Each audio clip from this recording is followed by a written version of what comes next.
où les Montpelliérains sont venus très nombreux et on les en remercie comme chaque jour pour supporter notre ville. Je disais en début de semaine qu'effectivement, situation géographique d'exception, que Montpellier, à 10 km de la mer, 80 km des montagnes, la campagne environnante, un mont, le pic Saint-Loup, déjà à 700 mètres, tout proche.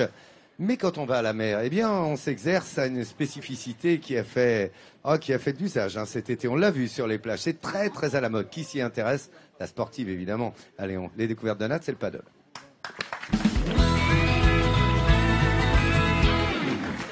Alors, on l'appelle le paddle, le stand-up paddle, on peut dire le SUP, le SUP, en anglais SUP. C'est vraiment la grande mode. Et en français, on dit comment? C'est une planche? Stand-up paddle. C'est un sport qui se pratique normalement debout sur une planche avec une pagaie. C'est né dans les années 60 à Hawaï et c'est vrai que ça a déferlé, notamment cet été sur les plages françaises. Évidemment, Montpellier n'a pas échappé à la règle. On va aller du côté du Gros du Roi, vous allez voir. C'est la folie, mais ça s'adresse à tous. Ne soyez pas inquiets, aux grands comme aux tout petits. Dans l'Hérault, comme sur tout le littoral français, la nouvelle tendance glisse de cette année, c'est ça. Le paddle. Une manière de se déplacer sur l'eau avec une planche qui prend ses origines dans le Pacifique. Lui, c'est Jacques. Il a découvert ce mélange de surf et de pirogue à Hawaï. Là-bas, c'est le moyen de transport privilégié sur l'île.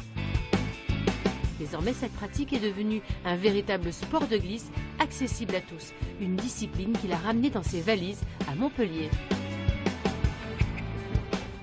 Voilà, bon, j'ai été séduit, donc j'en ai fait venir ici, en France, et voilà, et depuis 2007, j'entraîne des gens dans cette passion et ça marche très bien. Il faut que tu bascules ta main là, carrément, de ce côté-là. Tu sens le mouvement là, là. Aujourd'hui, Jacques est devenu l'un des spécialistes de ce sport.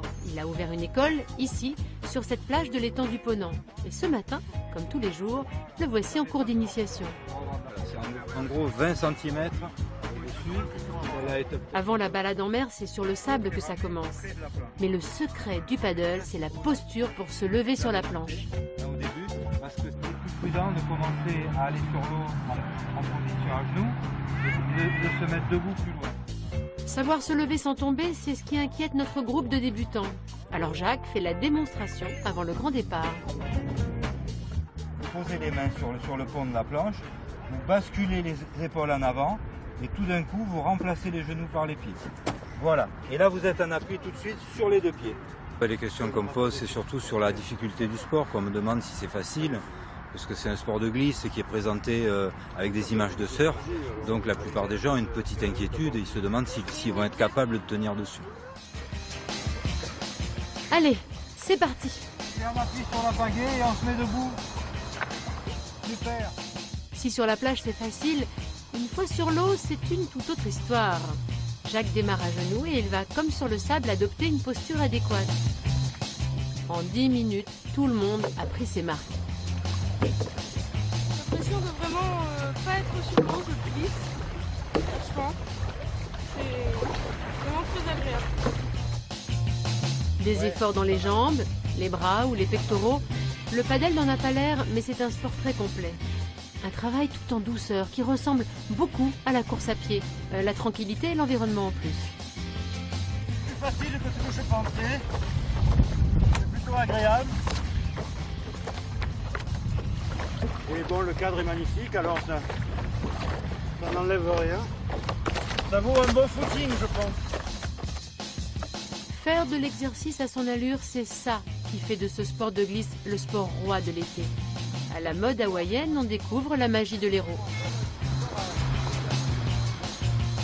Bravo Victor, c'est bien d'être rentré tout seul. Et tu as pensé à te remettre à genoux? Même avec du Mistral, notre groupe n'a pas trop peiné à revenir. Parce qu'avec le vent qu'on a ici, en Méditerranée, c'est le Mistral. C'est un vent qui souffle de terre, qui amène au large. Et là, il faut se montrer extrêmement prudent quand on débute et même après quand on est bon. L'idéal, évidemment, c'est par ce vent-là, être sur des plans d'eau fermés, comme ici.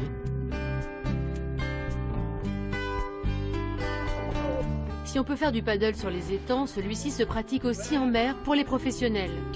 Après ses cours en fin de journée, Jacques aime retrouver ses amis pour un peu plus d'émotion. stable. Non, la planche, toi sur la planche. Pour eux, le paddle, c'est un sport très intense, mais aussi et surtout une manière de redécouvrir leur région. En fin de journée, quand la lumière est plus diffuse et que les lignes d'horizon se dessinent avec une poésie particulière. Moi, c'est vraiment le mode balade, hein.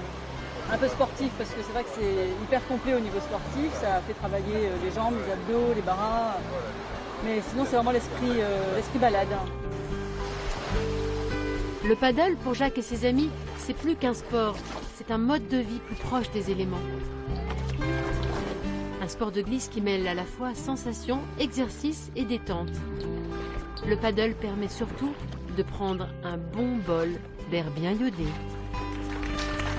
C'est quand même un moyen formidable de découvrir la côte, surtout qu'ici le littoral s'y prête vraiment bien. Hélène, tu as découvert le paddle cet été, toi aussi? Cet été, j'en ai fait. Alors, je trouve ça vraiment très complet. C'est vrai qu'ensuite, je dois avouer que j'ai quand même eu mal, des courbatures pendant 2 jours, mais partout. Ouais. Les cuisses, les abdos, les bras, c'est effectivement c'est génial. très complet. C'est effectivement bon pour le corps, pour gainer. On va le voir justement en